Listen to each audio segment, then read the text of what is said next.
Kay Sara at saka kay paki-walk through nyo nga kami paano niluluto yung bidding. With your indulgence, Senator JB. Para lang ma-educate tayo paano yung sino ba yung taker, sino ba yung negotiator. May mga ano yan may mga nomenclature. Paki-educate nyo nga kami, baka matuto kami. Your Honor, kadalasan po pag lumulusob po kami sa mga teritoryo ng bawat DPWH, kadalasan po may mga negotiator na po kaagad na nakaharang. Tapos ang gagawin po nila, bago ka po makapag-drop ng bidding, kailangan ipasilip mo sa kanila yung mga financial documents nyo. Dahil pag hindi po, i-disqualified ka po nila o di ka pupunitan ng mga dokumento, pipilasan, babawasan. Kasi po, may appointed taker na po sila. Kaya minsan po, tatanungin kanila, ano to, laban or makikisama or ano po, mananahod.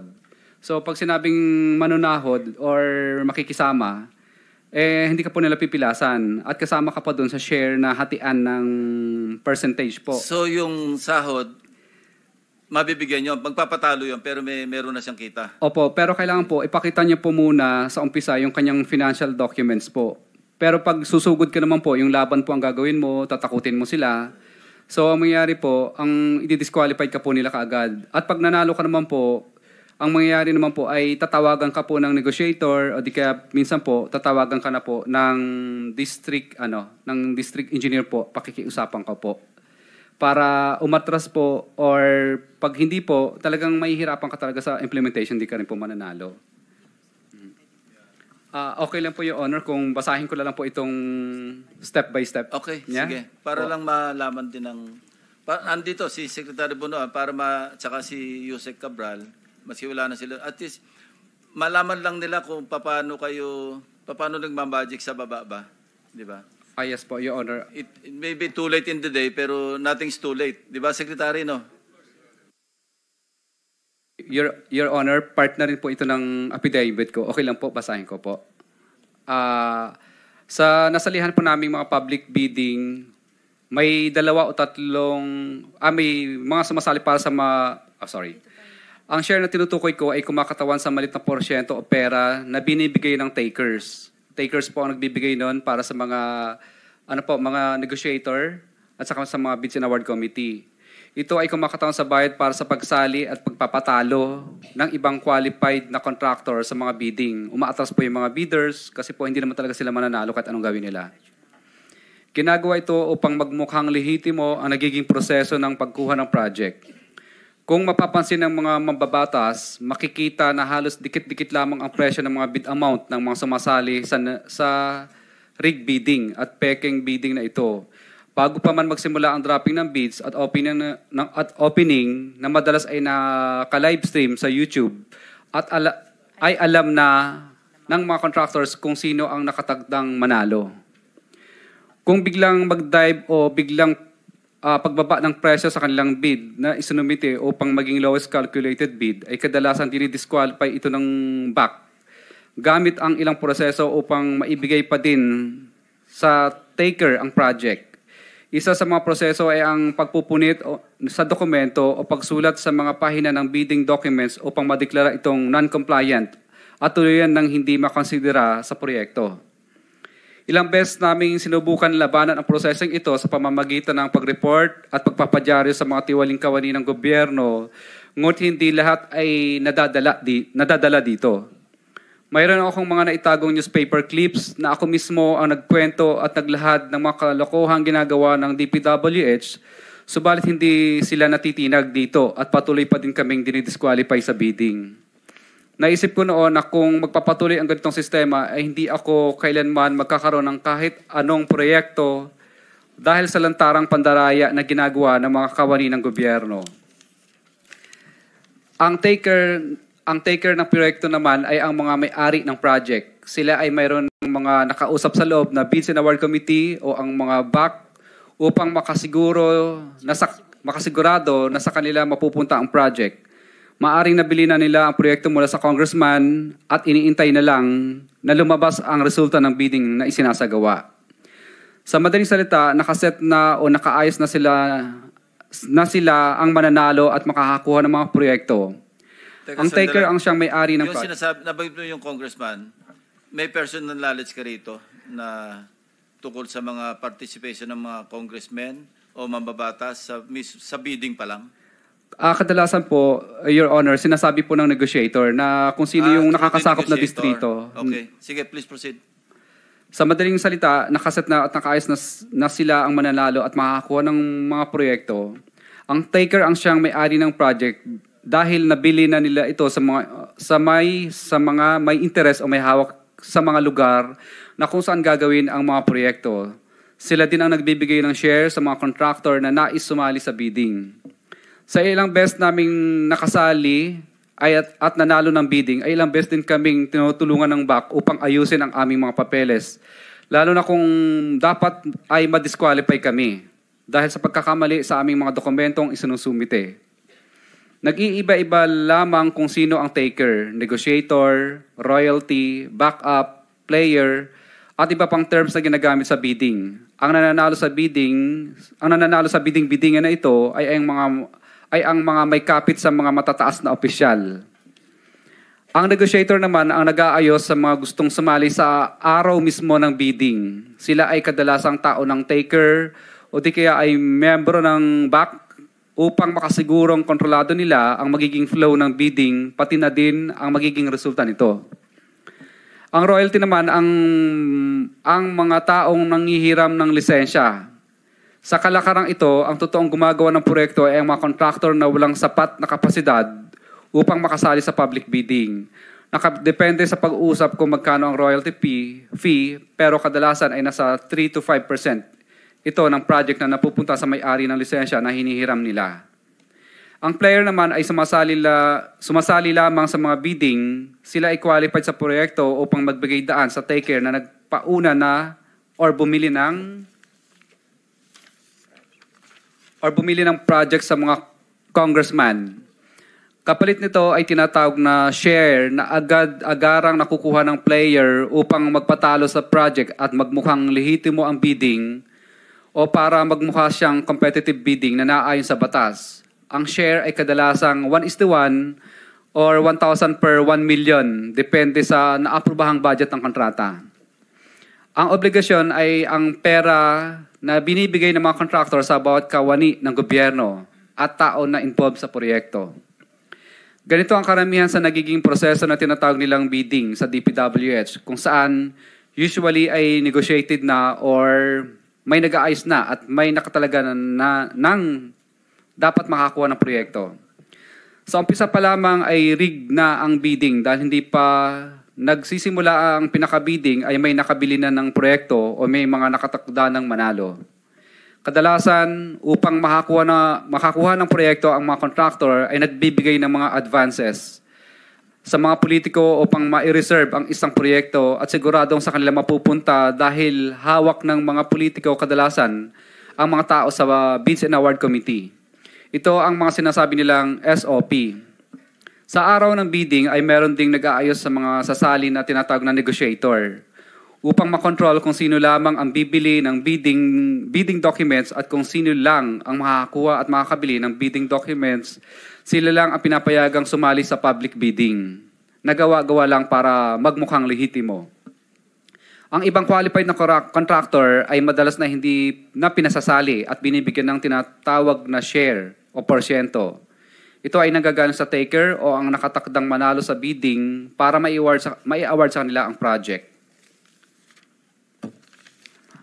Ang halaga ng isang share ay nakadepende sa presyo ng project na naaayon sa dokumentong galing sa DPWH. Ang halaga ng share na nakukuha ng mga contractors na sumasali ay pumapatak sa 1 to 3% base sa total na presyo ng proyekto. Ibig sabihin, Excuse me, sundan ko lang. Ilang 1 to 3% yon yung binibigyan ng share? kadalasan po kung ilan po yung sumali Hindi, sa... ilan yon? Karaniwan? Average? Number of participants sa bidding? Depende po sa dami ng sumali. Kapag masyado pong Pangkaraniwan yung, on the average, ilan yung sumasali? kadalasan po, pinipigil na lang sila na hanggang 10 lang dapat sumali So, instead na 50. 53%. Hindi po. Bali, yung 3% po, hati-hati na lang po yung Hati-hati lahat na. ng contractor Okay, thank you. doon. Base sa total na presyo ng proyekto, ibig sabihin, dito pa lang ay may nababawasan na agad na pinaka-operational budget ng taker. Kung susubukan naman namin hindi sumali sa kanilang gustong gawin at susubukan namin na sumunod sa tamang proseso, ay pinapunitan nila ang aming mga dokumento pang bid para ma-disqualified o ma-classify bilang non-compliant kami agad. At hindi na ikinukonsidera ang mga dokumento para sa bidding process. Sa ganitong sitwasyon ay wala din kaming matatanggap na ganitong dahil hindi kami nakisama sa gustong mangyari ng mga taker o tinatawag din naming sunog o lugi. Kasi may bayad para makabili ng bidding docs. Ibig sabihin, talo na po yung pinambili po naming bid docs pag hindi kami nakisama. 50,000 po yun kadalasan. Ang patakaran lang ito ay kadalasan ay ginagamit nilang pananakot sa mga contractor dahil pag na-disqualify kami o maging non-compliant, may posibilidad na kami ay tamaan o mabigyan ng sanction ayon sa 3-strike policy upang ma-blacklist kami. So, ibig po sabihin, sinasadya nilang ma-disqualify kami na 3 ulit para wag na kaming sumali ulit kasi mabablacklist na po kami. Wait, meron kang document. Are you willing to sign that document na parang affidavit din at isabit mo sa komite? Yes po, Your Honor. Pero may the whole point is, parang sinasabi mo, the contractors are at the mercy of DPWH officials who sometimes are at the mercy of politicians. Yes po, Your Honor. Long and short. Mahaba pa ba yan? Yes, Your Honor. Konti na lang po. Oh, sige, Tapusin ko lang go po. ahead. Ang back ay involved sa ganitong sindikato simula pa lamang sa pagbili ng bidding documents hanggang sa matapos ang pag-evaluate ng bidding at may award ang proyekto. Minsan ay mismo ang back secretariat mismo ang negotiator upang maisigurado na walang makalusot sa contractor. Nagiging mas madali ang pagkuha ng project dahil mas may tinatawag sila na padulas o ang perang kinukuha ng back mula sa contractor. Sa ganitong pamamaraan ay pinapadali din ng back ang pag-award at pag-ayos ng mga bidding requirements sa project. Ibig sabihin, kahit dapat wala silang pinapaboran ng mga bidders o contractors dahil may mga padulas, ay sila mismo ang tumutulong para mapabilis ang proseso. Kadalasan ay sila na ang nag-aayos at nagsasabit mismo ng bidding documents ng kumpanya upang mapabilis ang mga billing na naayon sa accomplishment ng project. Kung hindi ito gagawin, ay gigipitin nila ang mga contractor, pupunitan ng mga papel upang mahirapang ma-award ang project. Sa ngayon, patuloy pa din namin na inaayos ang mga listahan ng mga katransaksyon namin mula noong sumali kami sa bidding noong 2012. Base sa aking mga naging obserbasyon, nakadepende sa nakaupong presidente ang porsyento. Noong panahon po ni, okay lang po, Your Honor. Noong panahon po ni former President Pinoy ay umaabot po ng 10%. At sa panahon po naman po ni President Duterte po ay umaabot naman po ng 12 to 15%. Subalit ngayong panahon po ng mahal na presidente ay umaabot na sa 25 to 30% ang total ng porsyento ng proyekto ang hinihingi ng mga congressman gamit ang kanilang mga tao o tinatawag na bagman. At ito ang pinakamataas na hinihingi sa lahat ng mga contractor sa Pilipinas, sa aming mga contractor po. Kung hindi kami susunod sa ganitong gawain, ay bibigyan nila ng problema ang project namin gaya ng mutual termination at right-of-way problems. Minsan ay ginagamit nilang panakot ang blacklisting kung saan hindi na kami makakasali sa mga bidding sa loob ng 1 taon. Kaya madalas ay sumusunod na lang kami sa gusto nila. Ilan sa mga nakausap namin sa bawat distrito ay example lang po ito. Ay sa Quezon City, for example, si D. Eloida ay lagi akong tinatawagan pag lumalabang kami sa bidding na may taker sa mga projects nila. Kaya nakikisama na lang kami kasi pag hindi kami Teka muna, sabi mo example lang, hindi yan accurate? At totoo po ito. Ay, bakit example? Kasi po, ilan lang po ito sa mga babanggitin ko kasi masyado po mahaba. Nakikisama na lang kami kasi kapag hindi magagalit ang politiko na may hawak sa kanila at tatanggalin sila sa pwesto at ipapaba-blacklist daw kami sa pamamagitan ng 3-strike policy. Tinatanong ko kung sino politiko dyan, ngunit ayaw nila itong sabihin dahil sa kanilang posisyon bilang district engineer. Sila ang may control ayon sa kung sino ang congressman ng district na nakakasakop sa area ng projects na nilalabanan namin. Year 2022 onwards, Ang kalakaran po dito tuwing sumasali sa bidding, hinaharang kami agad ni Lynn, negotiator sa bidding. Kapag matigas ang ulo naming nagdadrop pa rin kami sa aming bids, kahit anong subok naming ayaw buksan ang financial bid na aming isinumite. Kapag nanalo sa bidding, matatanggal si D.E. Loida. Siya po mismo ang tumatawag sa akin para magpa-disqualify na lang kasi kapag hindi, gagawin di umano ng paraan upang madali o sa 3-strike policy. Para maiwasan naming ma-blacklist at magalit sa akin ang politiko na may-ari ng mga projects, tinatanong ko sino ang mga politiko ng district ng mga congressman na nagpapabidding sa DPW's Quezon First Deo. DPW's Quezon City First Deo. Sa DPW's Quezon City Second Deo naman, ganun din ang bidding dito sa panahon ni D.E. de Bonadera, year 2022 onwards, na sinundan naman ni D.E. Protesta, wala din masyadong bidding.